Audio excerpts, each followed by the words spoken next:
The Telegraph, and Boris Johnson is joining GB News, but can he become the channel's second most loved presenter, Cressida? Brilliant. See what I did? After Lewis. It can be. Is he a presenter or is he more I see him as more of a contributor. Boris Johnson joins GB News as presenter and commentator. So that's exciting, isn't it? Yeah. And a new person starting. I don't think he's going to be doing headliners. I understand there's a strict rule. He wouldn't be allowed? He wouldn't be allowed. He's got to go and do the pain of some open mics before... 10 years of the comedy circuit minimum. Hard gigs in Preston. Night coaches from Leeds. Then, Boris, we can talk. Night coaches from Leeds, yeah, that's pretty serious. And a night coach from Preston. I've taken those a few times. Grim. The most fantastic bus station in all of the world. I love Preston. Yeah. But anyways, sorry, Cressida. Boris Johnson's coming. Pretty big news. He's currently writing a book about his time in office, and he has a weekly column for the Daily Mail, which he's used to criticise Rishi Sunak, his former Chancellor.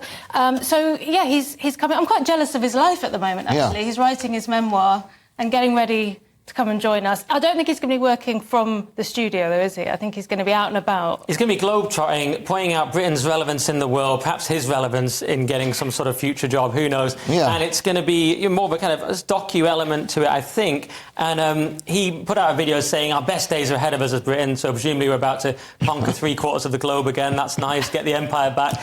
But Lewis, it's a big coup for GB News. They said we were imploding recently. Yeah, we've smashed it. We've got Boris. But let's be very fair. Some people have been tweeting me today saying, well, he was pro-lockdown. Yeah. He was a bit, some people even said woke or a bit, whatever it is. What do you think? I agree with that. I mean, I hope he doesn't go back in time and see what I said about him.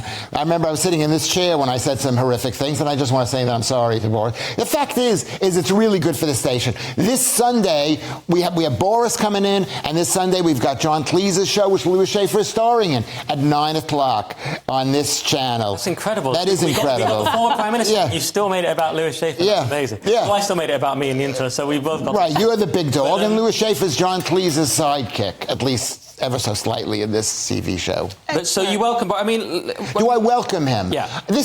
Remember one thing, Nick, and you know this, and I know this, this is a platform.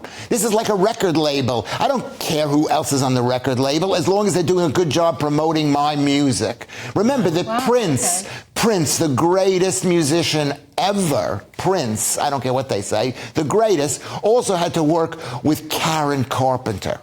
She was great, though. Actually, she was great.